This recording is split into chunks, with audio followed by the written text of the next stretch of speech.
What is up, my eaters? It's Eatus the Fetus back at it again. We will be doing some true creep horror story animated by Horror Shorts Party, and let's get back to it.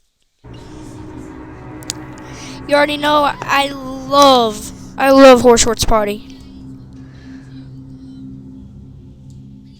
This is a true story from when I was 18 years old. It still creeps me out just thinking about it. It all started when I was heading home from my friend Jason's house. It was about 3 a.m. in the morning, so it was pretty dark outside. I was walking towards a bus stop to catch the blue night bus that ran during after hours. My friend didn't really reside within a suburban area. He was more or less closer to the downtown region. That meant there were a lot of random weirdos strolling around the streets, which definitely made me a little uncomfortable, to say the least. You're uncomfortable, I have to sleep out here. I decided to wait inside the glass shelter of a nearby bus stop, as I regretted my decision to take the bus this late at night as opposed to just calling an Uber. I couldn't help but notice the dozens of flyers stuck up on the glass of the shelter.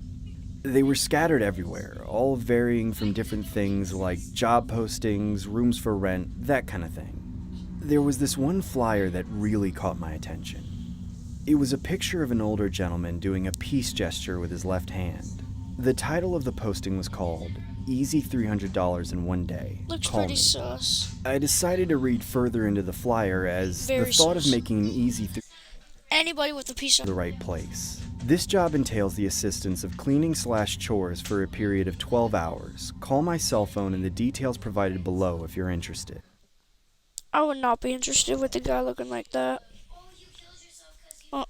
Like, no.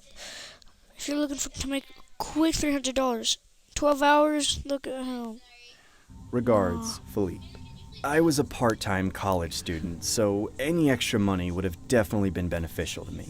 I decided to take a plunge at the opportunity, so I took a picture of the flyer as I see a night bus arriving towards my When the pandemic hit, it was like a wake-up call for me. I was like, okay. Alright. stop. As I boarded the bus, I refrained from calling the job posting as I didn't want to wake the employer up, so I ultimately decided to text the number instead. My text read, "Hello, please contact this number as I am interested in the job presented in your flyer." About 10 seconds later after sending the text, I get a call from an unknown number. I assume it was the guy in the job posting, so I answer it. "Hello?" A man answered back, "Hey, you interested in the job? Is this Philippe from..." What is that voice? So creepy. That is so sus. $300 a day posting? Yes it is. What's your name? That's creepy, man. That's so creepy. I'm John, sir. How are you? He completely disregards my question and says, "You mind coming over right now, kid?"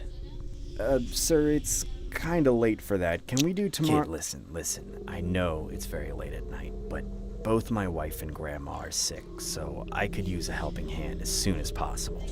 I felt really uncomfortable knowing this guy was trying to guilt trip me into coming over to his house. Mind you, it was approximately 3 a.m. in the morning, which made the thought of going that much more absurd. I tell him, "Sir, if we can arrange this for tomorrow, it would be much more convenient for me." "Kid, John, listen. If you come right now, I will pay you double. $600. Take it or leave it." Whether the man was bribing me or not, I unwisely took the bait. I ended up saying, "I'm on my way. I'll be there in about a half an hour," while simultaneously getting off the bus to call an Uber. I ended up getting dropped off at the address provided within the flyer and immediately began second-guessing my decision. While standing in front of the house, I get a call on my cell phone. It was from an unknown number again. I answer it and say, "Hello?" "Hey, Johnny. Can you see me?" No, sir. Where are you?" "Look at the window." "I'm looking at it, but I don't see you, sir." "Look a bit closer. I'm looking dead at you." Where, sir?" I get startled by a firm grasp on my shoulder. That was creepy. That was so creepy. Almost got me. Oh, I'm sorry, John. I didn't mean to scare you. I thought you could see my reflection in the window. Anyways, please allow me to show you inside my house. Thank you, Philippe. You can call me Creep. Creep? Why would I call you Creep? It's Who tells somebody to call them creep? nickname that my mom gave me as a young boy. All my close friends call me that, so I'd appreciate it if you did the same. Okay, Philippe. Creep. We are technically friends now, right? No. Yeah. No. Sure. No. Very well No. then. Let me show you inside, John. We end up going inside, and I can't help but notice the amount of dolls laying around his house. It honestly looked like he was a hoarder that had an obsession over dolls. I decided to ask him, "Why do you have so many dolls?" "It's just a collection that I've accumulated from my childhood. Aren't they precious, John? I've built a special bond with these guys. No, they're I'll never not. feel alone again, you know?" At this point, I was pretty convinced that the name Creep was actually his biological name due to the creepy vibes he was giving off. I see. Well, what exactly My guy got roasted. does this job entail? Well, for starters, my grandma and wife are unfortunately ill, so I have to take care of them since they're in bed all the time. If you don't mind me asking, what's wrong with them? Well, my grandma has Parkinson's, so she's unable to function without my assistance. My wife sadly got into a tragic car accident after her dance rehearsal. She's pretty much paralyzed in her legs and can't walk, so I now have to take care of her as well. Oh, I'm sorry to hear that.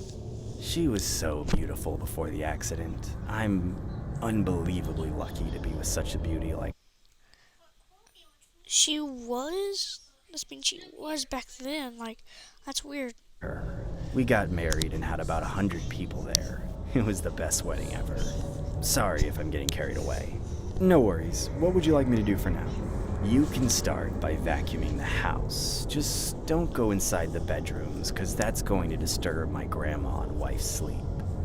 A couple minutes later, I begin vacuuming the hallway upstairs. Where's your outlet? The bedroom doors were slightly open, so I could vaguely view the inside of it. I remember seeing a glimpse of a woman sleeping on a bed, which I assumed to be his wife. It was unfortunate to see her like that, as she was quite beautiful from what I was able to see. I noticed the man was in the other bedroom having a conversation with his grandma, so I continued vacuuming without drawing too much attention towards his direction. Have you been feeling better? Are you okay? The next part of the story is what sends chills down my spine. The man asked me to put the vacuum down and meet his grandma. As I approach the inside of the bedroom, I see a creepy life-size doll laying on the bed. Yo. I unhesitatingly ask him, That's freaky. That's freaky. That's freaky. "Where's your grandma?" "John, don't be rude. This is my grandma." I felt my heart fall to my stomach when he said that. I honestly wanted to get the hell out of there, but I didn't want to potentially put my life in danger, so I just went along with it and said, "Nice to meet you." He then said, "My grandma thinks you're really handsome, and you should come over more often." Sure, I'll definitely come over more often. "My grandma wants me to grab her That's some freaky. McDonald's. Why don't you continue vacuuming the place That's while I freaky. do that?" Sure, sir. Creep. The man then hands me an envelope and says, "Here's your $600. Thanks for being there for us." Yeah, no problem. I then continue vacuuming the hallway as the man exits the As house. soon as he leaves, I need to I'd get the hell exit. out of here. This guy is a As soon as psycho. that- As I dropped the vacuum on the floor, I peeked inside the bedroom of where the man's wife was sleeping. To be honest, I felt really skeptical about leaving her there, so I shouted, "Ma'am, is everything okay? Can you hear me? Ma'am, are you okay? Can you hear me?" She didn't say She's probably anything. dead. She honestly looked like she was heavily sedated off the meds I saw on top of the nightstand. Sorry for the loud I bang. end up leaving the house and catching an Uber. I eventually make it home and remember the man had gave me the $600 in an envelope. Thank God I made it out of there. At least I made an easy $600. I opened the envelope only to see 6 pieces of paper. Each piece had a poorly drawn face with $100 written on it. If that happened to me, I'd call the police. I'd call them. Shouted in anger. What the hell is this? I contemplated on giving the man a piece of my mind, but I honestly didn't want any further conflict with this psycho. Just before heading to bed that night, I got a call from an unknown number. It was quite obvious that it was the creep, so I ignored it and never looked back. It's been a couple months since that creepy experience. I haven't gotten any more calls from that unknown number since. I was strolling around with my phone one day when I got a notification that someone followed me on Instagram. I noticed it was the creep from the avatar picture on his profile. I was pretty freaked out that he was able to track me down since he only knew my first name and we haven't contacted each other since. I noticed he had only one post, so I clicked it. It was a picture of the woman and the creep on the same bed. She looked sedated while wearing a wedding veil. The creep had his arm around her while there were hundreds of dolls surrounding the two. The caption read, "The best wedding an audience ever." Oh.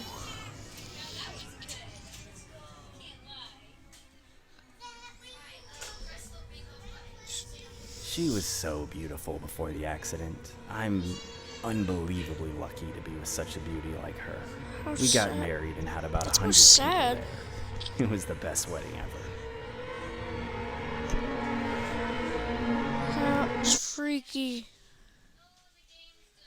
So guys, that would be all it for Terrifying Tuesday. If you guys don't know what that is, it will be a new thing that I'll be doing each and every single Tuesday. And so it was nice doing this with y'all, and